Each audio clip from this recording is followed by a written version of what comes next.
Hartlike goeiemôre vriende, ons is die Here innig dankbaar dat ons so in die middel van die week weer rondom sy woord kan stil word. Wat 'n voorreg om te weet dat ons ons nie hoef te kwel oor die dag van môre nie. Die Bybel sê, want môre sal hom oor sy eie dinge kwel.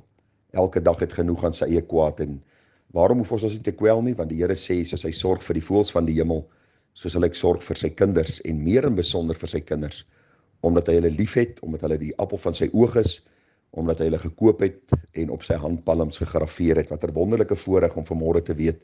Ons is vrygekoop, ons behoort aan die Here. Elkeen wat weergebore is kan getuig en sê, ek is nuut gemaak, ek is 'n nuwe skepsel, die ou ding het verbygegaan, kyk, dit het alles nuut geword. Ons is tans besig met ons kort reeksie wat handel oor wie is ek in die Here Jesus Christus, of wat is my nuwe identiteit nou in Christus. Nou vanmôre gaan ons stil staan by die 9de gedagte, vriende, en ons bid dat die Here ook hierdie gedagte vanmôre sal seën en heilig aan ons harte. Nou voor ons daarby kom ons doen net weer 'n kort gebed saam. Hemelvader, baie dankie dat U goed is, dat U genadig en barmhartig is, en dat ons weet soos 'n vader omgee vir die kinders, so gee U om vir die wat U vrees. En mag ons U vrees, Here, ooreenkomstig die waarheid soos in U woord geopenbaar, en mag dit in ons lewens sigbaar word, sodat ons ook U liefde kan ervaar en ons gehoorsaamheid aan U dan so kan lewe om eendag die mooiste by U te ontvang. Seën ons saam is hy nou rondom U woord en word U ryklik in ons midde verheerlik. Amen.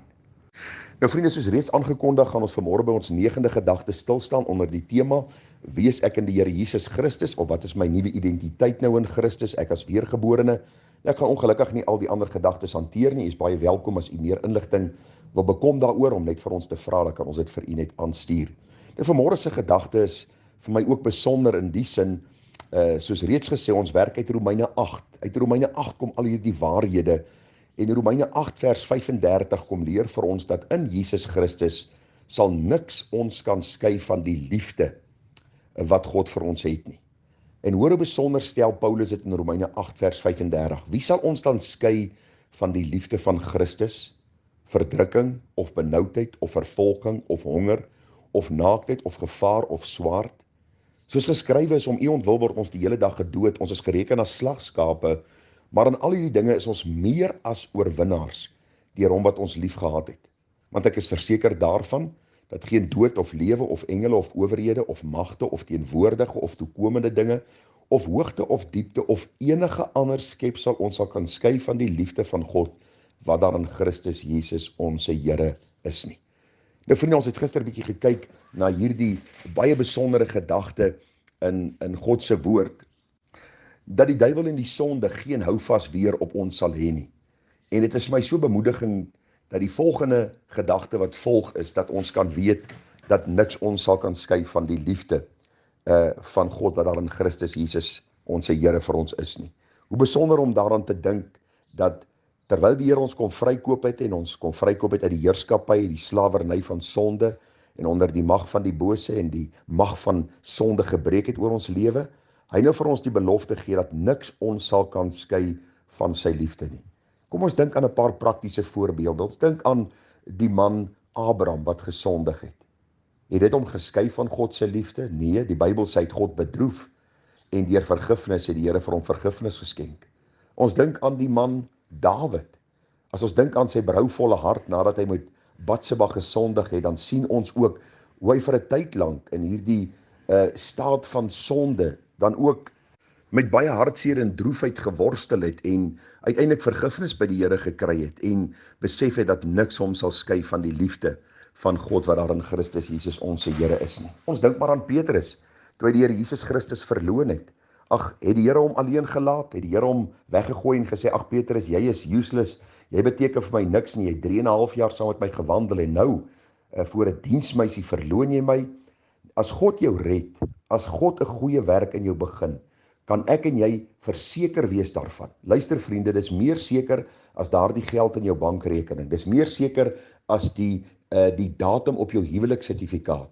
Dis meer seker as enige sekerheid wat jy op hierdie aarde kan hê, dat as jy aan die Here behoort, sal niks jou skei van die liefde van God wat daar in Christus is nie. En nou hoor ek mense wat sê, so dit beteken ek kan nou aangaan met my sonde, ek kan leef soos ek wil en niks sal my skei nie. As jy so gedagte het, is jy nie gered nie. Want geen kind van God sal in die sonde wil leef nie. Dis die ongeredde wat hom verlustig in die sonde. Die geredde sê, ek wil God verheerlik in alles. En daarom sê die Bybel, wanneer ons val, kan ons ook weet dat die Here ons nie nou gaan wegwerp van sy aangesig en sê, ek wil niks meer met julle te doen hê nie. Die teenoorgestelde is waar. Die Here sê, niks sal ons skei van sy liefde nie. Hy sal ons nie net red nie, maar hy sal ons ook veilig in sy hemelse heerlikheid aanbring. Ons sing dikwels die liedjie, voel jy soms of die Here te ver is. En dikwels voel ons, maar hierdie God wat ons gered het, hoekom voel hy vandag so ver van my? En ek wil vra dat u nie met die subjektiewe gedagte van gevoel sal bly leef en sal dink jou gevoel bepaal jou verhouding met God nie. Jou verhouding met God word bepaal deur jou geloof, geanker in die waarhede en beloftes van God se woord. En hy sê nie, as jy voel, ek gaan jou nooit begewe en nooit verlaat nie, of dat niks jou sal skei van my liefde nie, dan is jy op die regte pad nie. Die Here sê, dis my belofte, dit glo jy aan, en dit sal jou deur die moeilike omstandighede dra. Daarom sê die Bybel vir ons baie duidelik, in Hebreërs 13 vers 5, ek sal julle nooit begewe, en ek sal julle nooit verlaat nie. Ag, as ons moet dink aan daardie ou baie bekende gedig van die voetspore in die sand, en hoe hierdie man deur baie moeilike omstandighede geloop het, dan kom hy om die einde van die dag terug, en hy kyk terug oor hierdie voetspore in die sand, en hy sien in die moeilike tye hoe die Here hom dan gedra het, op arendsvlerke gedra het, en dis waarvan ons kan seker wees. Daarom sê Deuteronomium 31 vers 6, wees sterk en volmoed, wees nie bevrees nie, en word nie verskrik vir hulle nie, want dit is die Here jou God, wat saam met jou trek. Hy sal jou nie begewe of jou verlaat nie. Dit klink amper vir my wie apostel Paulus die Ou Testament geken het, want hier kom hy en hy haal die Ou Testament aan in die Nuwe Testament. Vers 7 sê van Deuteronomium 31, toe het Moses Josua geroep, en aan hom voor die oë van die hele Israel gesê, wees sterk en volmoed, want jy sal met hierdie volk in die land ingaan wat die Here aan julle vaders met 'n eed beloof het, om aan hulle te gee. En jy sal hulle dit laat erwe. En dit is die Here wat voor jou sal uittrek. Hy sal met jou wees. Hy sal jou nie begewe of verlaat nie. Jy mag nie bevrees of verskrik wees nie. Ek wil vanmôre vir jou sê as kind van God, jy het geen rede om bang te wees nie. Jy het geen rede om jou te kwel nie. Jy het geen rede om verskrik te wees nie, want die God van hemel en aarde, die God van die Ou Testament is die God van die Nuwe Testament, en sy belofte staan vas dat hy jou nie sal begewe en verlaat nie, en dat niks jou sal skei van sy liefde nie. Hy het jou gekoop met 'n ewige prys. En ag vriende, as die Here sy eiendom gekoop het, wil ek vir jou sê, die Bybel sê, niemand sal ons uit sy hand ruk nie. Daarom kom die koning Dawid in 1 Kronieke 28 vers 20, en hy sê aan sy seun Salomo, wees sterk en volmoed en voer dit uit, vrees nie en wees nie verskrik nie, want die Here jou God, my God, sal met jou wees. Hy sê jou nie begewe en jou nie verlaat nie, totdat jy al die dienswerk aan die huis van die Here voltooi het. Kosbaar om te weet dat niks ons sal skei van die liefde van die Here nie. Hy sal ons nie verlaat nie, hy sal nie vir 'n tyd lank hom van ons onttrek nie. Ja, baie keer kan ons sonde 'n skeidsmuur bring, en al hoe dit afgebreek kan word is deur vergifnis en deur belydenis en berou, en hoe wonderlik dat die Here ook dit in my hart werk, want hy wat 'n goeie werk begin het, sal ek volëindig. Jesaja 41 vers 10, wees nie bevrees nie, want ek is met jou, kyk nie angstig rond nie, want ek is jou God, ek versterk jou, ook help ek jou, ook ondersteun ek jou met my reddende regterhand. Ek wil vra as u die Bybel lees, dat u hierdie hoofletter ek, die verwysing na God sal onderstreep. Die feit dat hy vir ons sê, niks sal jou skei van my liefde nie. Nie verdrukking, nie vervolging, nie honger, nie swaard, nie owerhede, nie magte nie, selfs nie ons sonde nie. Vriende, niks sal ons skei van die liefde van God, wat daar in Jesus vir ons is nie. Ag, ons dink aan ons as ouers, ons ongelooflike liefde vir ons kinders, en soms stel hulle ons diep te leer. Maar dan, wanneer ek vanaand in my bed lê en ek dink aan daardie kind, wat miskien hom heeltemal in die wêreld begewe en eintlik niks met my te doen wil hê nie, dan dink ek by myself, maar daar is 'n liefde in my hart vir hom. En soos die pa op daardie stoep gesit het en op die paadjie uitgekyk het vir die verlore seun se terugkoms, wil ek hê u met dieselfde gedagte vanmôre koester van die Here. Hy sê daarom links en regs net houe uit te deel om my te vernietig nie. Ja, wanneer daar sonde in my lewe kom, sal hy my tug, want hy's 'n liefdevolle Vader. Maar die doel is altyd om my terug te trek, want hy sê, niks sal my skei van sy liefde nie.